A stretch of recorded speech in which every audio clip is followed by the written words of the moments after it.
Ta langue, un petit organe, mais qui peut construire ou détruire. Par elle, tu peux dire La ilaha illa Allah et entrer au paradis. Mais par elle aussi, tu peux mentir, insulter, médire et te condamner. C'est pourquoi le croyant garde toujours le contrôle de sa parole.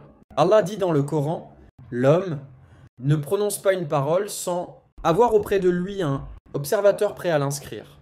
Sourate Kaf, verset 18. Chaque mot, chaque phrase, chaque commentaire est noté. La langue n'est pas qu'un moyen de parler, elle est un témoignage de ton cœur. Le prophète a dit « Celui qui croit en Allah et au jour dernier, qu'il dise du bien ou qu'il se taise. » Al-Bukhari et Muslim. Ainsi, le vrai croyant n'utilise pas sa langue à la légère. Il sait qu'elle peut être une cause d'élévation ou une cause de ruine. Le croyant remplit sa langue du rappel d'Allah. Subhanallah, Alhamdulillah, Allahu Akbar. Ces mots, légers sur la langue, sont lourds sur la balance le jour du jugement. Le prophète a dit « Deux paroles sont aimées du tout miséricordieux, légères sur la langue, lourdes dans la balance. Subhanallah wa bihamdih, subhanallahil azim. » Al-Bukhari et Muslim.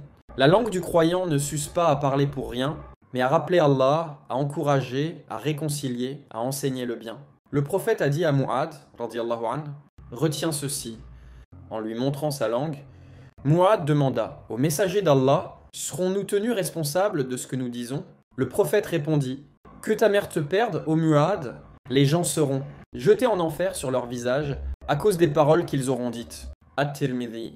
Les mots blessent en plus que les coups. Une seule phrase peut détruire une relation, briser un cœur ou effacer des années de bonnes actions. C'est pourquoi le croyant pèse ses mots avant de parler. Les savants disent « Les péchés de la langue sont plus nombreux que ceux des autres membres. » Parmi eux, la médisance, ghiba, parler d'un frère en mal, même si c'est vrai. C'est mentionner ton frère parce qu'il détesterait. Muslim. La calomnie, namima, rapporter des propos pour semer la discorde. Le mensonge, l'insulte, le sarcasme, le jugement sans preuve. Ces péchés sont graves car ils détruisent la fraternité, la confiance et l'unité.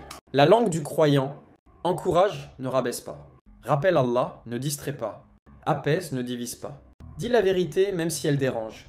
Allah dit « Ô vous qui avez cru, craignez Allah et parlez avec droiture. » Sourate Al-Ahzab, verset 70. La langue du croyant est un reflet de son cœur. Si le cœur est pur, la langue sera juste. Si le cœur est malade, la langue deviendra poison. Alors demande à Allah chaque jour « Ô Allah, accorde-moi une langue véridique et un cœur reconnaissant. » Ce que tu dis aujourd'hui sera écrit, ce que tu retiens te sera pardonné, et ce que tu dis de bien te rapprochera du paradis.